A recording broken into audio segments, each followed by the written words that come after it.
Jack, good evening. Thank you very much for joining me on the podcast again. It's an honor to have you back.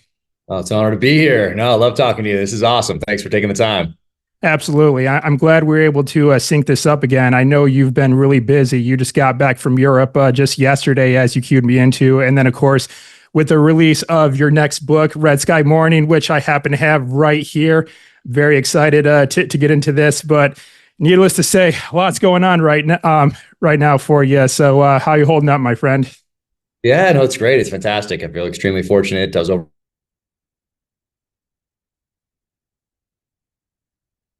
a series that follows the Taylor Kitsch character from his time in the SEAL teams to the CIA. So that's looking fantastic. The scripts are incredible. Everybody's crushing it on set.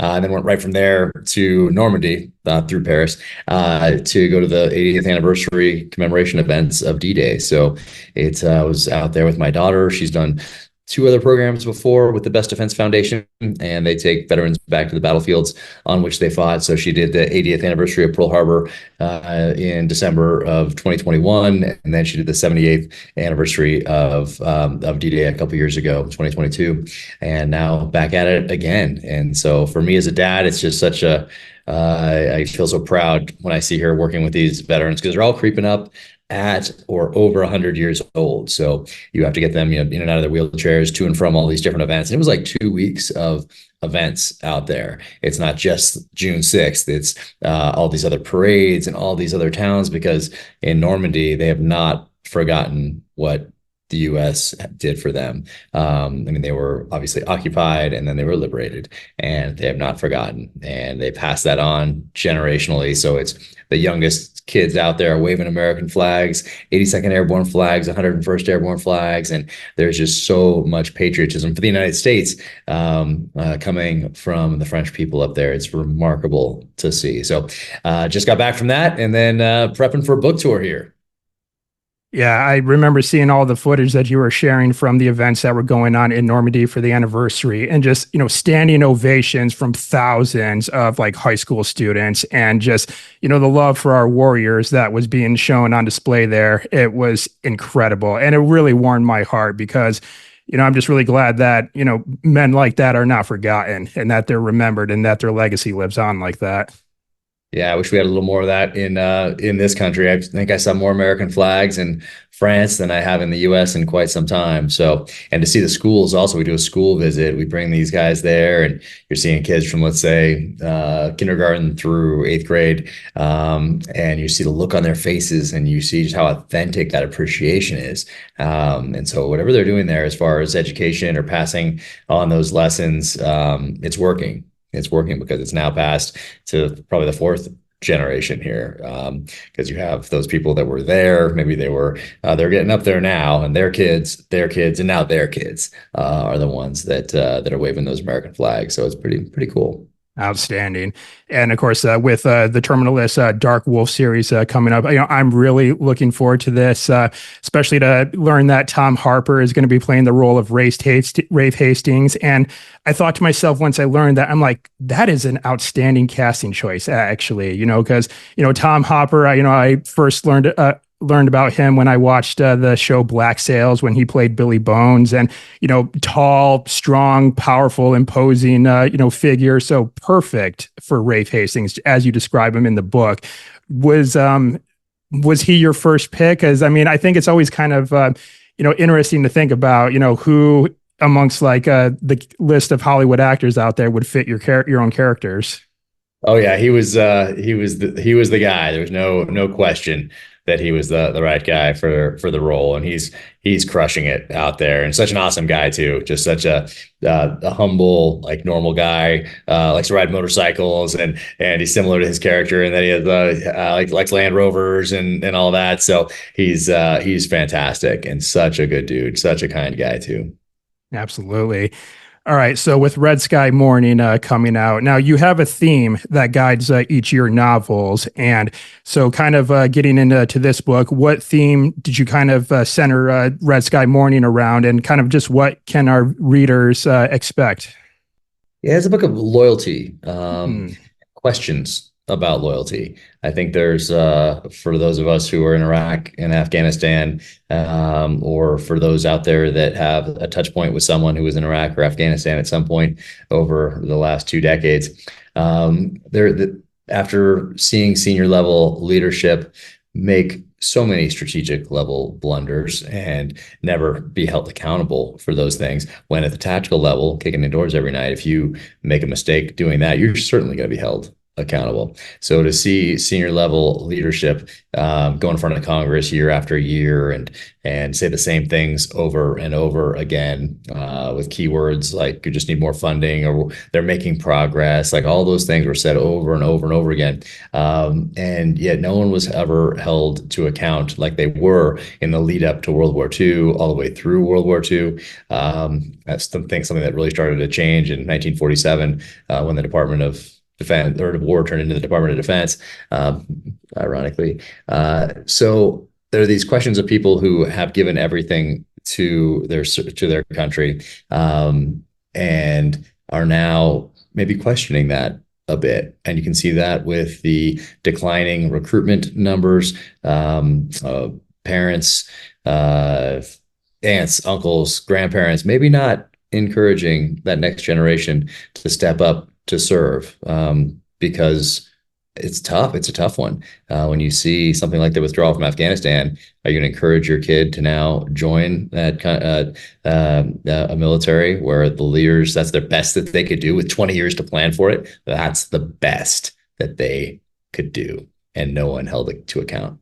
So anyway, those questions of loyalty kind of permeate Red Sky Mourning. And aside from that, it's also a study in changing technologies, emerging technologies, technological tools used as weapons, and how autonomous control of certain platforms might affect warfighting in the future, and how our enemy, in this case, China, is going to incorporate that into their battle plan. So that was fascinating for me. I got to dive back into the China side of the house, which I hadn't revisited in a little bit. So doing that research was, for me, was fun is the wrong word. I guess it's was informative. But it is fun as well, because I love reading and learning. So that's all. It's all woven into the pages of the novel.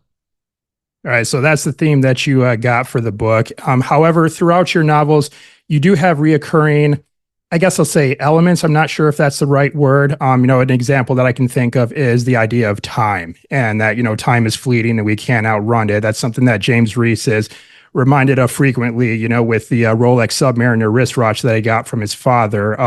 But one that I want to ask you about, and I'm an archaeologist, so of course this one is going to it particularly fascinates me, and it's the old ways. And it's that, James Reese, of course, is a man of the land, as are his allies. And, he's the kind of man that could just go into the woods indefinitely and not have to come back out for a while. He can just kind of sort of stay there. And of course, he's not afraid to use technology to his advantage too. Of course, the example that you bring up is, his affinity for red dot sights and compound bows and things along those lines. But if he didn't have those things, he could still do just fine. He could rock a recurve bow, or he could use his iron sights. However, his enemies that he's faced in the past have vast amounts of technological and financial resources at his disposal, but somehow, like, him utilizing the old ways is how he kind of counteracts some of those measures that they have, using, vehicles from the 80s that can't be tracked or targeted and things along those lines too. So how have the old ways sort of been a part of your life, and how have they kind of like translated from your life into the pages of your novels? Yeah, I guess I'm probably nostalgic, maybe, for the past, I guess. So maybe it's just natural for me to do that. I also like movies and books and television shows where you have a protagonist or a team having, like, the underdog story, having to figure out how to defeat a technologically superior enemy, or a stronger enemy, or superior numbers, or someone who has let's say the physical high ground, or So those solve those problems and really use their experience, their training, their minds to be aggressive problem solvers, creative problem solvers. So I love that. I love doing that. I love putting the protagonist at a in a seemingly disadvantageous position and having them have to work their way out of it. And so I love doing that. And as a reader, as a fan, I love seeing that or reading that. If it's in if I'm in a movie or reading it in another book or something like that, it's just I think we naturally gravitate towards the underdog story as Americans anyway. So I mean, Rocky IV, we love seeing Stallone out there, throwing rocks around and running through the snow, and then you have Ivan Drago out there hooked up to all the sensors, and he's in the in his training area doing all that stuff. So I think we just like that in general, and I like that, and I have touch points with that from the popular culture growing up. So I think that's probably why it's natural for me to incorporate things like that into the pages of the novels. And it gives me some problems to solve on the page. There was a line in Only the Dead. It was the scene where James and Rafe were looking through the trunk that his father had left behind for him. He's pulling out all these like Vietnam era weaponry and clothing and things like that. And when there was a line that Reese said, he said, "If this stuff could talk." And as an archaeologist, I say that every single time I unearth an artifact. And I found some pretty interesting stuff, Jack. If I could kind of just tell you a little bit about my career for a second here. I found mini balls and bayonets on Civil War battlefields. I found like arrowheads in the South and the Southwest. I found 2,000-year-old Roman pottery in England. And I ask that question every single time. I'm like, please tell me your story, So just that like aspect too, just all this like old weaponry and equipment, things like that, that was very prevalent in Only the Dead, because James Reese had to start his arsenal from scratch. I won't give any spoilers away. So will that theme not theme but element maybe like reoccurring? Can we expect that in Red Sky Mourning as well? Oh yeah. Oh yeah. I won't give too much away, but just I'm running through the Rolodex in my head, running through the chapters and trying to pick out the ones where he runs into something like you're mentioning, and it's certainly in there. All right. Outstanding. All right. Well, of course, you're kind of changing things up a little bit this year. You also have your first nonfiction work that's coming out later this year, and you are going to be releasing Targeted Beirut, which you are covering the 1983 Marine Corps barracks bombing in Beirut, Lebanon, and which I will say first and foremost, Jack, I appreciate. I'm a jarhead myself, so for you to bring this story forth the way that you are, I greatly appreciate that. But this event did take place 40 years ago, and so what is it about this particular event that kind of sort of sticks out in your mind? Of course, ultimately to the point where you're going to write about it in the way that you are. Yeah, so I have a list of events that I want to explore through through nonfiction, and it was certainly at the top of the list. And there's a reason that it was the first one that I chose to explore. It was such a seminal event in the history of the United States as it pertains to our foreign policy and history of the Marine Corps. Obviously, there's not the seminal book written on it yet. There's not that one book that you can point to and say that's the book you need to read on this event. There's recently declassified documents from the Reagan administration that kind of that shine a light on who was advocating for Marines to go ashore in Lebanon and who was advocating to keep them on ships in the Med, what was going on behind the scenes. So you can really get a feeling for what was happening in the executive branch anyway, with Reagan and his advisors. And then there's some new things that we discovered in the course of the research that have not been written about before.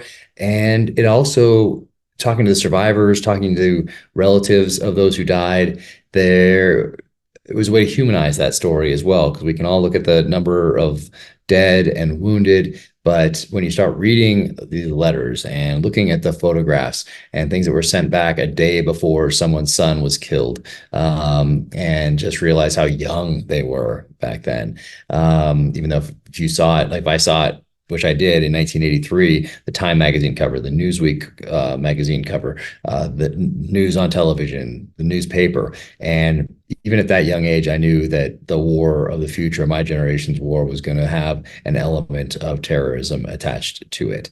I was aware of that, keenly aware of that even back then. So for me personally, it was something that stood out to me at a young age. And then obviously, as far as our foreign policy goes, it still has reverberations that we're feeling today. And it taught the enemy a lesson as well. It taught them that terrorism works, because we talked tough after the event, and then we quietly left in early 1984. So we taught the enemy a lesson with our actions. And there's a lot I didn't know about it, even from all the research that I had done. I thought I was fairly well versed on what happened over there, and I learned so much more, particularly when it comes to what was going on before the bombing in October. And those guys were in combat. They were peacekeepers. They were labeled peacekeepers. The administration had that as the talking point.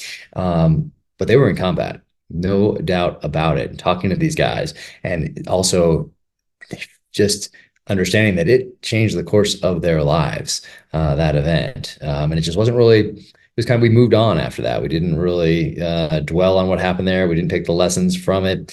If we took any lessons, we didn't take the right ones. So I also wanted to keep that event and the lessons alive, so that future generations don't have to learn them in blood. So that's just a little something that I can do. And this was the event to start with. It seems strange how events like this, because it certainly was not a small event whatsoever. We lost over like 200 Marines and other service members that day. It was a totally catastrophic event.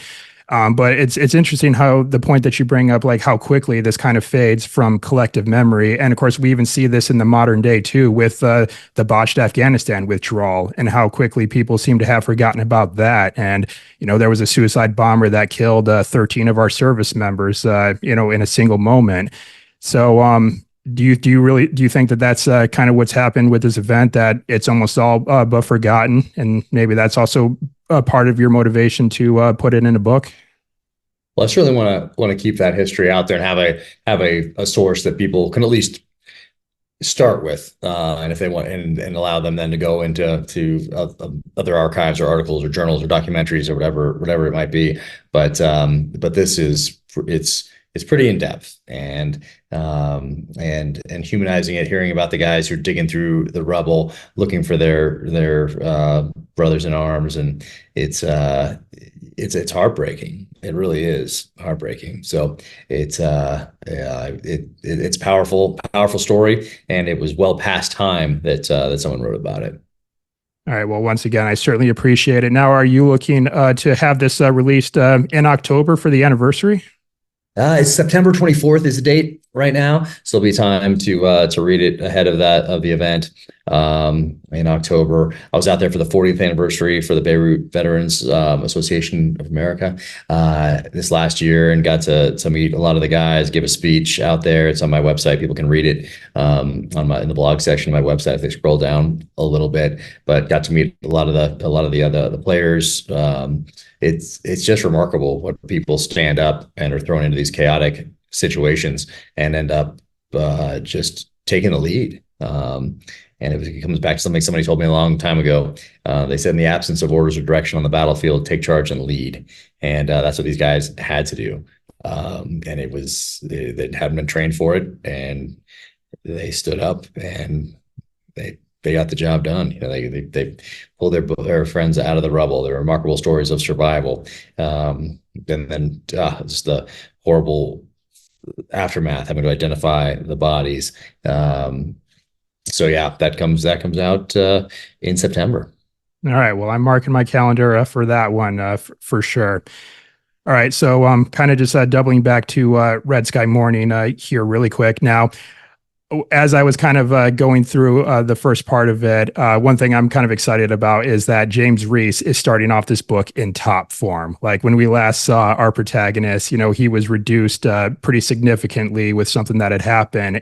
But in this one, he's as strong as he ever been. So I will certainly say this. I kind of feel sorry for the enemies in this book, when you got James Reese at top form. So Now, this has actually happened to be the longest book that you have written so far. And from what it sounds like, you and I were talking just before we hit record here, that's wasn't really your intention. It just kind of sort of happened. So it's just, I guess, as you go about writing these novels, is just, do you find that you have to sort of like revamp the stories quite a bit to ultimately get them to the end result?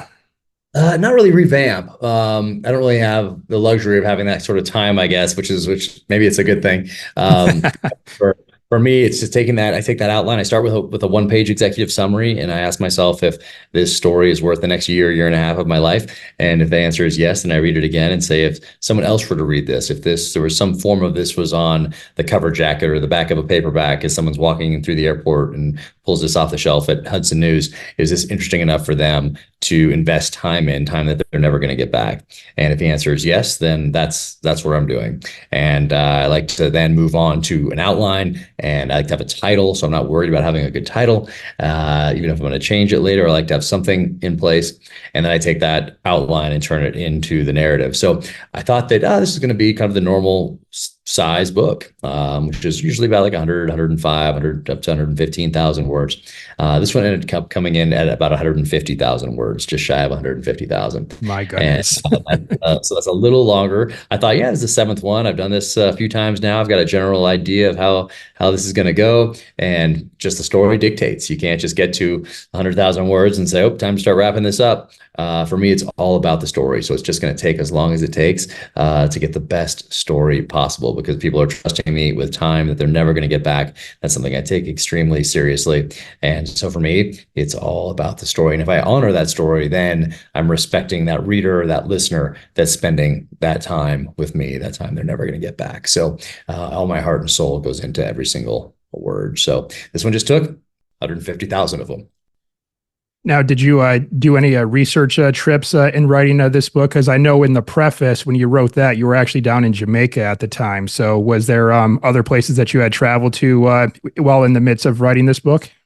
So I used places that I'd been to before. I went to Jamaica because this is the 007th book. This is my seventh novel. And Ah, I wrote all the James Bond novels at GoldenEye in Jamaica. So I went to GoldenEye, I got to sit at his desk. And that was it was such an experience. amazing. So that was fantastic getting to do that.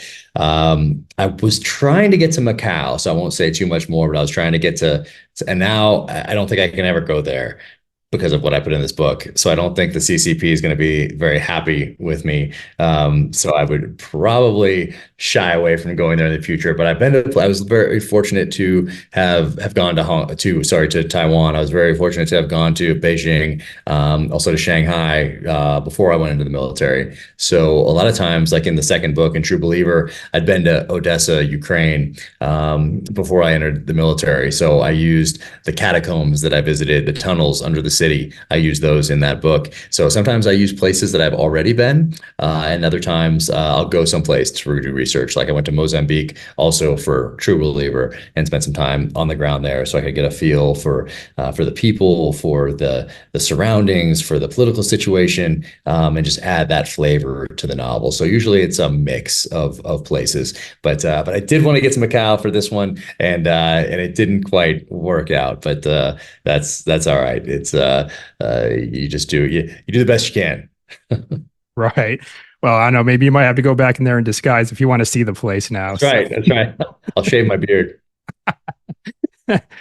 All right. Well, Jack, unfortunately, we are bumping up on time here, and I do want to be respectful because I know you have a lot going on. So I have one more question that I want to ask for you before we get to the wrap up. And now this question isn't going to be from me. This question is actually from my father. And, I told you a little bit about my father last time, Victor, who is a big fan of yours. And so I wanted to get him involved with this podcast, and I asked him to submit a question to you. So he's going to be your final question today. Are you ready? Nice. I'm ready. Okay. All right. So my dad asks, Jack, I really enjoy reading about James Reese. My number one question is, and I hope there's many more, how long can we look forward to Reese's continuing on? Would hate to see it end. Oh, I think people are going to have to read the novel and find out. Okay. All right. Well, I actually already have it like pre-ordered for him, so he's going to be getting it for Father's Day this year. Oh, So so awesome. Thank you. Please give him my best. That's awesome. absolutely. All right. Well, Jack, that's it. That's all the questions that I have for you today. But before I let you go, let's just go over how our listeners and viewers can connect with you. So, websites, social media accounts, and then, of course, by the time this episode goes out, Red Sky Mourning will be on shelves. And so, how can they get a copy of this as well? Oh yeah, officialjackcarr.com. That's the website. There's actually some shot through editions out there. So I started it during COVID when everything was shut down and these small businesses were really struggling because they had no foot traffic. So I started doing an independent bookstore only edition. And back then, it started with Savage Son, which came out during COVID. That you could only get these signed book plates through these different independent bookstores. So it's an incentive to take the extra time and effort to either call or jump on one of their websites to get those. So I did that for the next book as well, Devil's Hand. And then for the next one, In the Blood, I switched it up a little bit and started shooting through title pages that then Simon & Schuster bound into the book during the publishing process. So I sign them, shot through them, and then they get bound in. So you can get a bullet hole through that title page, and people can find those on my website too. Links to the independent bookstores that have those. So that's this one thing I can do to kind of help out those small independent bookstores that I love so much. So people can do that. And then on the social channels, it's Jack Carr USA, Instagram, X, and Facebook. And it's me on Instagram and X that's thanking people and posting and hitting that heart button. And because I really like to thank everyone who takes the time to reach out to me and say they enjoyed the book or watch the show or like the Danger Close podcast or whatever it might be. So yep, everybody gets all that through officialjackcarr.com. All right. And I'll be sure to get all those linked up in the show notes for this episode. Or if we have viewers watching us talk on YouTube, they can find it in the description below. It'll all be there for them to quick and conveniently go and click away and find everything. Fantastic. Fantastic, man. Thank you so much. Yes, Jack, it's definitely an honor to have you back here. And I know you're busy right now, but, I'm really glad we're able to get this lined up. And as always, I just appreciate you and just how you're showing up in the world. And, you'll always can count on my support as a fan for sure. Oh, thank you so much. Sincerely appreciated. All right. Right on, sir.